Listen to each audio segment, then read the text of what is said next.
Selection लेना है। आप लोगों को एक चीज का तो अंदाजा ही नहीं है, जिस पेपर की आप तैयारी कर रहे हो उस पेपर के बारे में थोड़ी बातें तो जान लिया करो।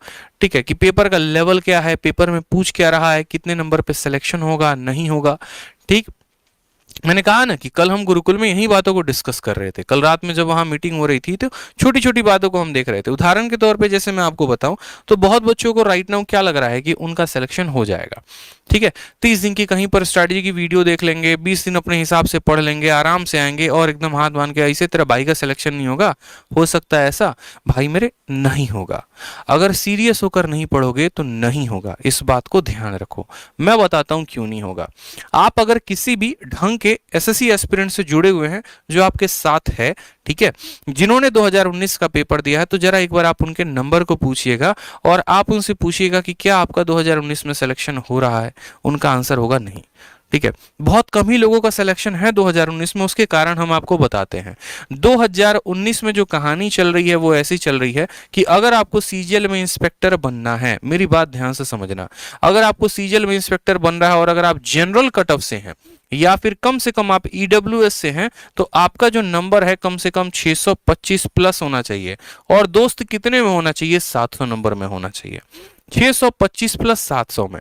छोटी सी बात को ध्यान दो, ठीक है, जो पूरा का पूरा है। अगर आप बात करते हो सीजीएल के परीक्षा को लेकर, तो सीजीएल के परीक्षा में जो लोग अप्लाई करते हैं फॉर्म, वो होते हैं 23 लाख लोग जो फॉर्म को अप्लाई करते हैं।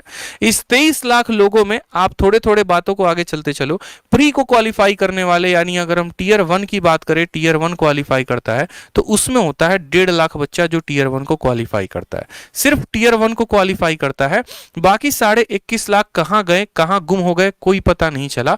बस हाँ भैया 1.5 लाख ये लोग छंट कर आए हैं। ये बाकी 21.5 लाख रुपए फर्जी थे। 21.5 लाख रुपए नहीं, 21.5 लाख लोग फर्जी थे।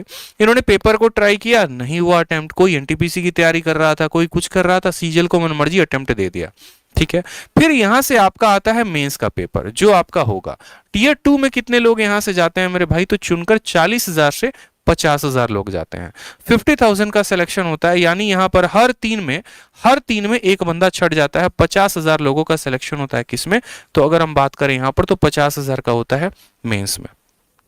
ठीक है, अब मेंस के बाद अगर आप जाओगे टीयर 3 का पेपर देने, तो टीयर 3 में अगर आपका पेपर साथ में हो रहा है, दोनों का दोनों पेपर साथ में हो रहा है, तो कोई दिक्कत की बात नहीं है। फिर जितना सिलेक्शन इसमें होगा उतना ही सिलेक्शन इसमें होगा। लेकिन अगर इसके कट ऑफ के आने के बाद इसका सिलेक्शन लिया जाता है, जैसे 2018 में किया गया था, तो टीयर 3 में सिर्फ और सिर्फ 35,000 बच्चों को होल्ड पे रखा जाता है। ठीक है, अगर यहां बात करूं तो 35,000 लोग यहां पर आते हैं जिनका सिलेक्शन होता है। अब उसके बाद बात करते हैं तो टीयर 4 में सभी लोग जाते हैं जितने टीयर 3 में क्वालिफाइड होते हैं। अब बोलोगे सर एसएससी में ये टीयर 4 है क्या? तो टीयर 4 बाबू हमारे डीएसटी जो होता है, या फिर आप यूं कह लो सीपीटी। सीपीटी का मतलब क्या है?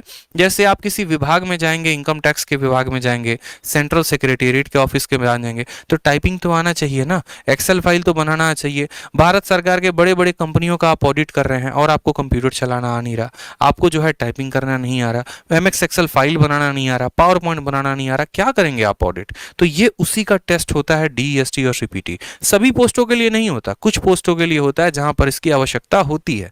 तो ये क्वालिफाई करता है। ये क्वालिफाई करने के बाद आप जाते हैं डीवी में। डीवी में भी उतने ही बच्चा को बुलाया जाता है, 35,000। ठीक है, अब मेरी कहानी जो यहां से मैं बताऊंगा वो लास्ट वाली बात सुन लेना। आप उसको सुनकर आपको लगेगा कि भाई साहब असल में गेम क्या है और हम कर क्या रहे हैं अभी तक। ठीक है, डीवी होने के बाद तब आपका बनता है मेरिट लिस्ट, और मेरिट लिस्ट में लोगों का सिलेक्शन होता है 8,000 से, या यूं कहो कभी 8,000 रहा, मान लो मैं 10,000 की बात करता हूं। ठीक है, कि 10,000 लोगों का सिलेक्शन होता है फाइनली। ठीक है, ये जो पेपर का नोटिफिकेशन आया, अगर मैं आज के एग्जांपल दूं तो 2021 के किस में आया था? दिसंबर में आया था। ठीक है, इसकी ज्वाइनिंग मैं आपको बता रहा हूं, जब मेरिट लिस्ट आएगी ना, तो मेरिट लिस्ट आएगी आपको 2023 से 2024 में। कम से कम एसएससी 2 साल लगाता है, कम से कम एसएससी 2 साल पेपर कंडक्ट करवाने में लगाता है। इतिहास गवाह है, उठा के देख लेना।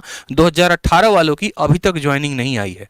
2018 का पेपर 19 में नोटिफिकेशन आया था, 20 में सभी चीजें हुई, पेपर 21 में आपका जो है एक तरीके से ज्वाइनिंग आप 22 आ चुका है। 4 साल हो गए हैं और 4 सालों में अभी तक एक्साइज वालों का भी ज्वाइनिंग नहीं आया है। बहुत ऐसे डिपार्टमेंट में। तो आपका इतना समय लग जाता है, फिर भी हमने 2 साल दिया है।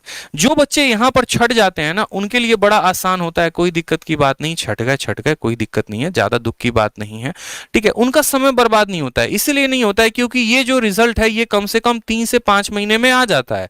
तो ये अपना अलग अलग एग्जाम्स की तैयारी करना शुरू कर देते हैं। इसमें से कोई लेखपाल की तैयारी कर देगा, कोई रेलवे ग्रुप डी की तैयारी कर लेगा, कोई एनटीपीसी की तैयारी कर लेगा। सबसे ज्यादा कष्ट उस बच्चे को होता है जो यहां से टीयर 1 में बेचारा क्वालिफाई कर गया, अब यहां से यहां से यहां जाके जब ये यहां पर खत्म होता है, और तब उसका दिल टूटता है यहां पे जाके। और तब भाई जो दिल टूटता है ना, जो दर्द होता है ना, वो उसके छोड़ने के बाद भी दर्द नहीं हुआ होगा, इतना समझ लो, जितना यहां दर्द होता है। उम्मीदें लग जाती हैं 1.5 साल तक, लोग अटैच हो जाते हैं, कहते हैं ना कि तुम कोटा से बाहर आ जाओगे लेकिन कोटा तुमसे बाहर नहीं आएगा। तो वही बात है, एसएससी तुमको बाहर कर देगी लेकिन एसएससी तुम्हारे अंदर से बाहर नहीं जाएगी। अब यहां पर बच्चा क्यों छटता है, उसका रीजन मैं आपको बताता हूं, ठीक है। आपको रीजन ये जानना है, छोटी सी बात को समझना है। आपने प्री में कितना नंबर स्कोर किया, तो आपने प्री में स्कोर किया, मानो मैं आपको एक बात लेके चलता हूं, 180, ठीक है, बहुत बढ़िया स्कोर है, 180 अपने आप में शानदार स्कोर है। मेंस में आपका जो स्कोर आ गया वो आपके आ गया 190। इंग्लिश में मानो मैं आपको बोलता हूं, मैथ में आपने मानो, ठीक है, ये आपका प्री का स्कोर है, ये आपका मैथ्स का स्कोर है, ये आपका इंग्लिश का स्कोर है, और अगर हम डिस्क्रिप्टिव की बात करें, मानो 60 नंबर आ गए। आप जरा जोड़ो यहां पर, तो बोलोगे सर 8 8 8 24 25 25 से 31, ठीक है, और यहां पर आ गया 610 नंबर। आपके कितने नंबर बने, 610 नंबर बने। और अगर आप गलती से जनरल कोटा में है ना, तो आप यूं समझ लीजिए कि यहीं से आप बाहर हो गए, क्योंकि कम से कम अगर आपको टैक्स असिस्टेंट भी चाहिए इस बार, तो आपको 625 प्लस आपका स्कोर होना मांगता है। अब एक बच्चा क्या तैयारी करे बता यार, 180 नंबर 200 में कम होते हैं क्या? मैथ्स में 190 नंबर 200 में कम होते हैं क्या? 180 नंबर इंग्लिश में कम होते हैं। डिस्क्रिप्टिव में 60 नंबर लाना अपने आप में बड़ी बात है, एवरेज मार्किंग होता है, 40 भी आते हैं, 35 भी आते हैं, मैंने 60 नंबर जोड़ा है। और यहां जाकर जब कोई बाहर होता है ना, तो ज्यादा दुख होता है। और यहां पर इस बार ऐसे बॉर्डर लाइन पे बहुत बच्चे हैं, ऐसे ऐसे स्टूडेंट इस बार हैं जो बाहर हो रहे हैं 2019 से, जिनका मैथ्स में स्कोर 227 है, 200 में 230 है, 235 है, इंग्लिश में 185 है। लेकिन गलती क्या हुई थी, अब वो सुन लो। एक स्टूडेंट को खुद पर्सनली मैं जानता हूं जिसका स्कोर 230 है मैथ्स में, 180 है इंग्लिश में। प्रॉब्लम ये आ गया कि प्री में जनाब का 145 नंबर है, और कुछ नहीं है। प्री में यहां पर उनके 145 नंबर है, जिसके चलते उनका डिस्क्रिप्टिव में भी मुझे लग रहा है 60 या 62 करके कुछ नंबर था उनका, इस तरीके से करके, और जिनके कारण वो अप्रोक्स 593 या ऐसे करके वो पहुंच रहे थे, ठीक है। अब इतने नंबर पे जाके वो बंदे का सिलेक्शन नहीं हो रहा है, सिर्फ लिस्ट 4 में नाम है, लिस्ट 3 में भी नाम नहीं है, मतलब सिलेक्शन नहीं है। वो जाके टाइपिंग भी दिया, वो जाके डॉक्यूमेंट वेरिफिकेशन भी कराया, लेकिन मुझे पता है उसका दिल टूटेगा, और उसका दिल उस दिन टूटेगा जिस दिन मेरिट लिस्ट आएगी। इसलिए मैं कहता हूं कि पहले दिन से ही इतना खींचा करो। ये जो डेटा इतना सामने दिए है ना, 1% भी इसमें कहीं कोई फॉल्ट नहीं है, ये मैं आपको, मतलब आप किसी से जाके पूछो, किसी से जाके, कोई भी अगर सीजीएल की तैयारी करता है, तो ये सीजीएल यार एक एक मतलब हवा नहीं है कि आप गए भागे भागे जाके यहां भाग रहे हो वहां भाग रहे हो, 4 महीने में हो जाएगा अच्छे। भाई जान लगानी पड़ती है, पूरी की पूरी निचोड़ देना पड़ता है अपने आप को, सुबह से लेकर शाम तक। करंट अफेयर नहीं छोड़ा, वोकैबुलरी नहीं छोड़ी, इंग्लिश नहीं छोड़ा, ग्रामर नहीं छोड़ा, मैथ्स नहीं छोड़ा, ये किताब नहीं वो किताब नहीं, डेली मॉक टेस्ट दे रहे हैं, तब जाकर आप फाइनली मेरिट लिस्ट पे लगते हैं। क्या जा रहा है, कोई भी आएगा यूट्यूब पर बोल देगा अरे बनना है कि नहीं इंस्पेक्टर, हाँ बनना है, ये सवाल कर लो बन जाओगे। किसी के करवाने से नहीं होता कोई भाई, अपनी मेहनत से बनता है कोई। और मेहनत अगर सही गाइडेंस मिल जाए, सही स्ट्रेटजी मिल जाए, तो आप इंस्पेक्टर बन जाओगे। कल रात में पूरा गुरुकुल में जब ये डिस्कशन हो रहा था ना, बच्चों को यही चीज हम बता रहे थे कि पहले तुम ये देख लो कि तुम्हारा लड़ाई किससे है। जितने भी टीचर्स होते हैं ना, जितने भी यूट्यूब पर पढ़ा रहे होते हैं, जब तक उनकी ज्वाइनिंग नहीं आती है ना, वो चुपचाप पेपर दे रहे होते हैं, और आपको ये बात पता नहीं होती, आपको पता भी नहीं है ये बात। नहीं तो अगर ऐसा होता तो एक ऐसे भी टीचर है मैथ्स में, बहुत बड़े फील्ड में, बहुत अच्छे पोजीशन पे हैं, उनकी काफी रेस्पेक्ट भी मैं करता हूं, 5 बार उन्होंने पेपर दिया। क्यों 5 बार पेपर दिया बताओ भाई? लोग देते हैं जब तक ज्वाइनिंग नहीं आता, जब तक चीजें नहीं होती, कुछ स्टारडम के चक्कर में देते हैं, कुछ अपना शो ऑफ करने के लिए देते हैं, लेकिन लोग पेपर देते हैं। सिलेक्शन तो आपका रुकेगा ना, दुनिया को आप नहीं रोक सकते, लेकिन आपको अपने आप को बेहतर करना पड़ेगा, और वो चीज आपको करनी है। सोच लो कंपटीशन कितना हाई है। इसीलिए कहते हैं कुछ लोग जिंदाबाद करने आते हैं, मुर्दाबाद करने आते हैं, ठीक है। कुछ यहाँ पर जो है चुटकुले शायरी वारी वाले आते हैं। भाई ये सब चीजें छोड़ो, डेडिकेटेड वे में पढ़ो। 1 मिनट भी मुझे देखा है कभी आकर यूट्यूब पर जाया करते हुए। मुझे पता है 1 मिनट वो कीमत क्या है। मैं चाहूंगा उसमें मैं आपको कुछ ट्रांसफर कर सकूं, और वही काम आपको करना है। स्क्रीनशॉट ले लो इसका और ये चीज अपने दिमाग में फिट बिठा लो कि इतने नंबर आने पर भी अगर सिलेक्शन नहीं हो रहा है ना, तो हमको कितना नंबर लेके आना पड़ेगा। आप सोच लो जरा, ये सीजीएल का गेम है, सीएचएसएल का तो बाद में फुर्सत में बताएंगे, इस बात को नोट कर लो, ठीक है। और मेहनत करने में जान लगा दो, नहीं तो बहुत नुकसान होगा, मैं बार बार बता रहा हूं, ठीक है। और यही होता है कि फिर 1 साल, 1.5 साल, 2 साल तैयारी करने के बाद और फिर खुद को दुख होता है जब हम अपना लिस्ट में नाम देखते हैं और हमारा लिस्ट में नाम नहीं होता। पड़ोसी का सिलेक्शन होता है, पड़ोसी के बारात में मतलब आदमी नाचेगा, घूमेगा, बढ़िया करेगा, लेकिन जब खुद का नाम नहीं होता ना, मैंने फील किया है, मुझे महसूस हुआ है, ठीक है। जब मेरा नाम नहीं था लिस्ट में 2018 के, मुझे फील हुआ था यार ये गलत हुआ। सिर्फ 1.4 मार्क्स से मैं बाहर था, 1.4। लेकिन 2019 में कोई कसर नहीं छोड़ी मैंने। दिन रात मॉक टेस्ट, दिन रात पढ़ाई, एक किताब दूसरी किताब, खुद में इतनी चीजों को एक्सपीरियंस करना, फील करना, नोट्स बनाए, प्रॉपर तरीके से रिवाइज किया। आज वही चीज मैं आप लोगों के लिए करना चाहता हूं कि आप लोग भी बस यही काम करो। यूट्यूब पे, यूट्यूब से पढ़ो, जहां से पढ़ रहे हो पढ़ो, बस मेहनत कर दो पूरी की पूरी, इतनी कि इस बार आप घूमो यार, राजा बन के घूमो, क्या दिक्कत है, ठीक है। तो ये चीजों का ध्यान रखा करो। ये जब मैं आपको दिखाता हूं सवाल, आप इसको सीरियस फील किया करो कि यार ये आएगा पेपर में, फिक्स है, मेरे को नहीं आ रहा, मुझे करना है। करना है तो करो ना, फिर पढ़ो ना। समय बर्बाद करते हो, स्टेटस डालते हो, अरे भाई तेरा आज केटीएम चला रहा है, भाई केटीएम ही चलाएगा और कुछ ना चलाएगा, समझ में आई बात। कभी मर्सिडीज पे भी आ जाओ यार, कभी बीएमडब्ल्यू की भी बात कर लो, क्या जा रहा है, कुछ जा रहा है, उसकी बात कौन करेगा। आ जाओ, तो सवाल देखो, सवाल में क्या कहा है, ठीक है। सवाल में देखो क्या कहा है। सवाल में हमसे ये कहा है 27,000 रुपए को आपने 2 पार्ट में बांटा, ए को बांटा, बी को बांटा। मुझे बताओ यहाँ पे क्या दोनों का रेट ऑफ इंटरेस्ट सेम है, तो बोलोगे हाँ सर दोनों का रेट ऑफ इंटरेस्ट सेम है।